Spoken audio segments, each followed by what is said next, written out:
কি কাম কৰিলে পিতা? কাল সৰ্পক ঘৰত সোমোৱাই নেউলক বন্দী কৰি ৰাখিছে। সেনাপতি, মন্ত্ৰীক অতি সোনকালে মুক্তি কৰি দিয়া। পিতা, মন্ত্ৰীৰ কোনো মুক্তি নাই। পিতা, আজি দুখৰ বাবেহে মন্ত্ৰীক আজি বন্দী কৰা হৈছে। পিতা, আপোনাৰ পুত্ৰ সিন্ধুৰাই শতবাৰ কৰিছো অনুৰোধ, মন্ত্ৰীক মুক্তি কৰি দিয়ক। ইয়াৰ পাছত আপুনি সকলো বুজিব পিতা। আৰু সেনাপতি মহাৰাজ, মন্ত্ৰীক মুক্তি কৰি দিয়া। ভাল মহাৰাজ। সিন্ধুৰ পিতা, তোমাৰ কথা মতে মই আজি মন্ত্ৰীক মুক্তি কৰি দিলো। এতিয়া কোৱা কি সেই গুপুত ৰহস্য? মহাৰাজ, ই আপোনাৰ কেনে কুকৰ্ম? সাৱধান ব্ৰাহ্মণ, শুনক পিতা। কিছুদিনৰ আগতে বীৰেন্দ্ৰ সিংহ আৰু পূজাৰী দুয়ো মিলি মোৰ ৰায়ৰ লগত এক গুপুত আলোচনা কৰিছিল। প্ৰথমে দাদা ৰোহিতক বনলৈ খেদি আৰু মন্ত্ৰীক বন্দী কৰি তাৰ পাছতে আপোনাক হত্যা কৰি ৰাজসিংহাসন আৰোহণ কৰাৰ কথা। এই সকলো কাৰ্যৰ মূল মোৰ ৰায় বাসন্তী। সঁচা পিতা, চক্ৰান্ত কৰি মোৰ জ্যেষ্ঠ পুত্ৰ ৰোহিতকে বনলৈ খেদালে। পিতা,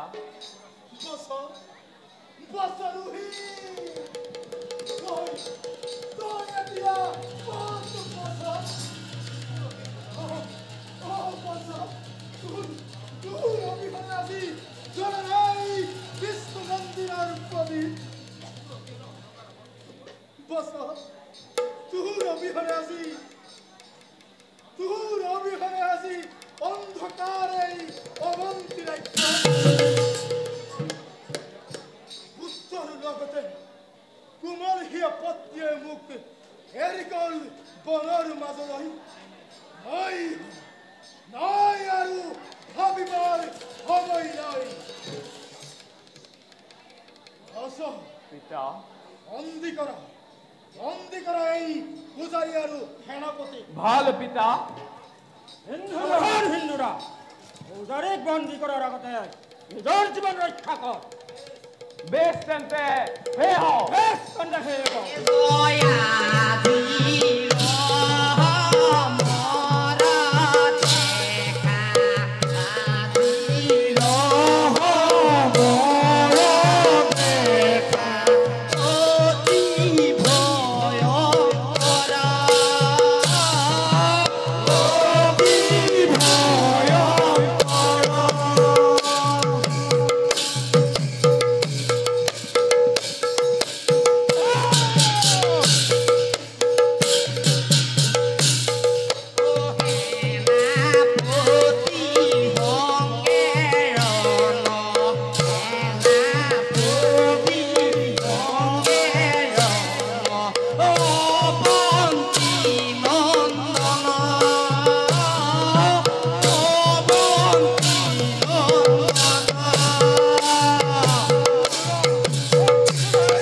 ব্ৰাহ্মণে বাপৰ আজি তই পালি উচিত প্ৰতিফল।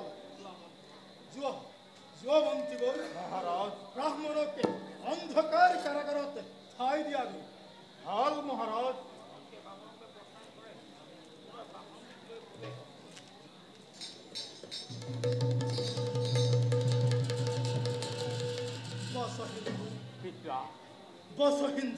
পিতা, সেইবিলাক আমাৰ সকলো ভাগ্যৰ লিখন বচা। পিতা,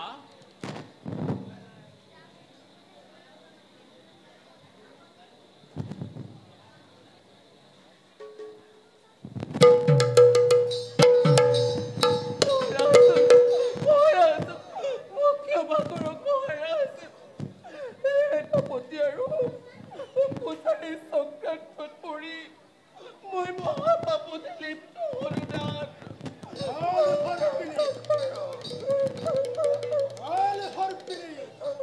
মোৰ কোনো ক্ষমা নাই। মোৰ বাবে আজি এই সোণৰ অৱন্তী ৰাজ্য শান্ত হওক পিতা, শান্ত হওক। মাতৃক মৃত্যুদণ্ডৰ পৰিৱৰ্তে অন্য শাস্তি প্ৰদান কৰক পিতা। পিতা নিজ কইনা বুলি ক্ষমা কৰক পিতা, ক্ষমা কৰক। ক্ষমা দূৰ আৰু ক্ষমা নহয়, দণ্ড পাপৰ প্ৰায়শ্চিত্ত আছে। এই কাল হৰপিনী নিক্ষেপ কৰক অন্ধকাৰ কাৰাগাৰে।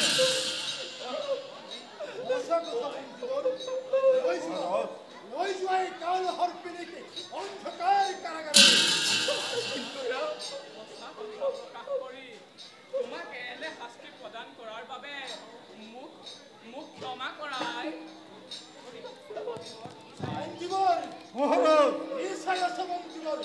লৈ যোৱা এই কাল হৰপিনীকে অন্ধকাৰ কাৰাগাৰে। মহাৰাজ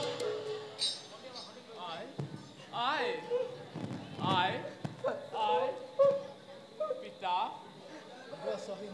পিতা পিতা বস তই এবাৰ মোৰ বুকুৰ মাজলৈ আহ। বস পিতা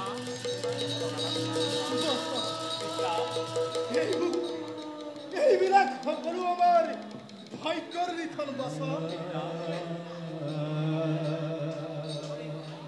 মহাৰাজ মন্ত্ৰীবৰ, মহাৰাজ মোক ক্ষমা কৰি দিয়ক মন্ত্ৰীবৰ। আনৰ কথাত আপোনাক মই বহুতো তিৰস্কাৰ কৰিলো মন্ত্ৰীবৰ। বৃদ্ধ ৰজা মই, অস্থিৰ মগজ। সেইবাবে মন্ত্ৰীবৰ মোক ক্ষমা কৰি দিয়ক মন্ত্ৰীবৰ, ক্ষমা কৰি দিয়ক মন্ত্ৰীবৰ। মহাৰাজ আপোনাৰ কোনো দুখ নাই। মন্ত্ৰীবৰ মহাৰাজ এয়া মোৰ ভাগ্যৰ লিখন। মন্ত্ৰীবৰ মহাৰাজ কৃপা কৰি মন্ত্ৰীবৰ ৰাখিবনে এটি মোৰ অনুৰোধ। মহাৰাজ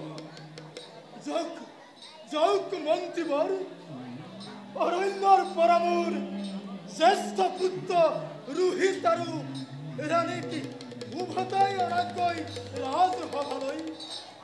ভাল মহাৰাজ, মই আজিয়েই যাত্ৰা কৰিম বনৰ অভিমুখে। যাওক আৰু আপুনিও খন্তেক বিশ্ৰাম কৰকগৈ। ভাল মন্ত্ৰীবৰ। ভাল মহাৰাজ, এতিয়া মই আহিলোহে। যাওক মন্ত্ৰীবৰ।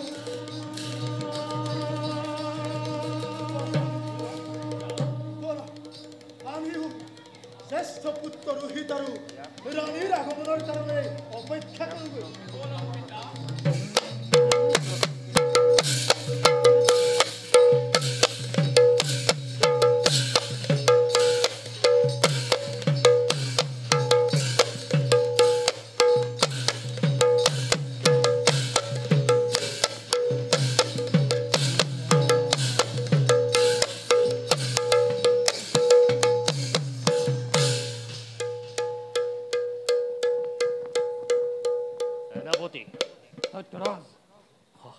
নমস্কাৰ গ্ৰহণ কৰক দৈত্যৰাজ। ৰতি নমস্কাৰ কৰিবা গ্ৰহণ। কোন তুমি? কিবা হেতু উপস্থিত এই দৈত্যপুৰীত? অৱন্তীৰ সেনাপতি মই, নাম মোৰ বীৰেন্দ্ৰ সিংহ। আহিলে এটি বিশেষ কথাৰ বাবে আপোনাৰ ওচৰলৈ। ব্যক্ত কৰা। অৱন্তীৰ ৰজা গৌৰী সিংহই প্ৰজাবৰ্গৰ ওপৰত কঠোৰ আইন কৰিছে প্ৰয়োগ। কি? সেয়েহে প্ৰজাবৰ্গ ৰজাৰ ওপৰত অসন্তুষ্ট হৈছে।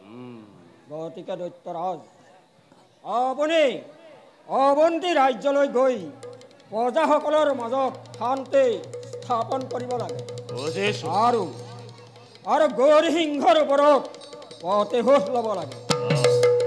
প্ৰয়োজন সাপেক্ষে ময়ো আপোনাক কৰিম সহায়।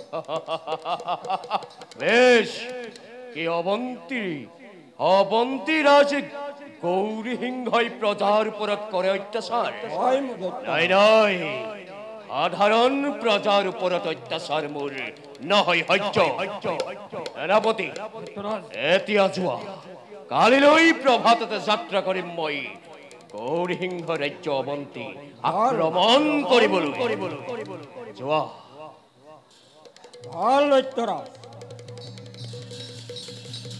সেনাপতি চন্দ্ৰকিশোৰ, দৈত্যৰাজ।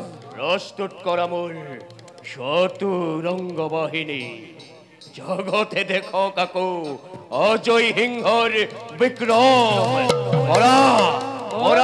জয়ধ্বনি মেদিনী কোপায়।